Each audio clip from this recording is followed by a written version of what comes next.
ನಮಸ್ಕಾರ ವೀಕ್ಷಕರೇ, ಎಲ್ಲ ರೈತರಿಗೆ ಕೇಂದ್ರ ಮತ್ತು ರಾಜ್ಯ ಸರ್ಕಾರದಿಂದ 5 ಬಂಪರ್ ಗಿಫ್ಟ್. ಹೌದು, ಸರ್ಕಾರಗಳು ರೈತರನ್ನು ಮತ್ತು ಕೃಷಿಯನ್ನು ಉತ್ತೇಜನ ನೀಡುವ ಸಲುವಾಗಿ ಹಲವು ಯೋಜನೆಗಳನ್ನು ಜಾರಿಗೆ ಮಾಡುವ ಮೂಲಕ ರೈತರಿಗೆ ಅನುಕೂಲ ಮಾಡಿಕೊಡುತ್ತಿವೆ. ಇದೀಗ ದೇಶದ ಎಲ್ಲ ರೈತರಿಗೆ ಬೆಳೆ ವಿಮೆ ಮತ್ತು ರೈತರ ಸಾಲವನ್ನ ಸೇರಿದಂತೆ ಹೊಸದಾಗಿ ಸಾಲ ಬೇಕಾಗಿರುವ ರೈತರಿಗೂ ಸರ್ಕಾರ ಬಂಪರ್ ಗಿಫ್ಟ್ ನೀಡಿದೆ. ಇಂತಹ ರೈತರ ಸಾಲ ಮನ್ನಾ ಮಾಡಿ ರೈತರಿಗೆ ಸಿಹಿ ಸುದ್ದಿ ನೀಡಿದ್ದು, ಇದರ ಜೊತೆಗೆ ಪ್ರಧಾನ ಮಂತ್ರಿ ಫಸಲ್ ಭೀಮಾ ಯೋಜನೆಯ ಅಡಿಯಲ್ಲಿಯೂ ಕೂಡ ರೈತರಿಗೆ ಗುಡ್ ನ್ಯೂಸ್ ನೀಡಲಾಗಿದೆ.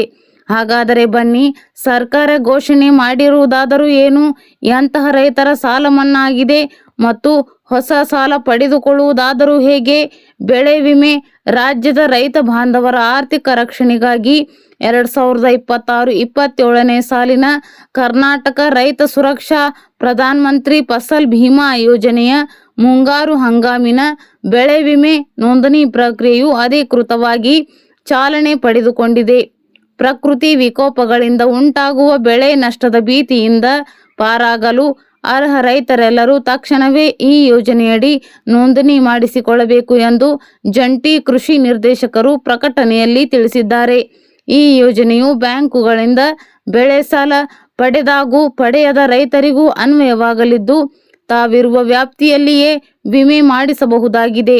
ಜಿಲ್ಲೆಯ ಗ್ರಾಮ ಪಂಚಾಯಿತಿ ಮತ್ತು ಹೋಬಳಿ ಮಟ್ಟದಲ್ಲಿ ಬೆಳೆಯಲಾಗುವ ವಿವಿಧ ಪ್ರಮುಖ ಬೆಳೆಗಳಿಗೆ ವಿಮೆ ತುಂಬಲು ಕೊನೆಯ ದಿನಾಂಕಗಳನ್ನು ಕೃಷಿ ಇಲಾಖೆ ಪ್ರಕಟಿಸಿದೆ. ಬೆಳೆವಾರು ವಿಮೆ ನೋಂದಣಿ ನಿಗದಿಪಡಿಸಲಾದ ಕೊನೆಯ ದಿನಾಂಕಗಳ ವಿವರ: ಮಳೆಯಾಶ್ರಿತ ಎಳ್ಳು ಬೆಳೆಗೆ ವಿಮೆ ಮಾಡಿಸಲು ಜುಲೈ 15 ಕೊನೆಯ ದಿನವಾಗಿದೆ.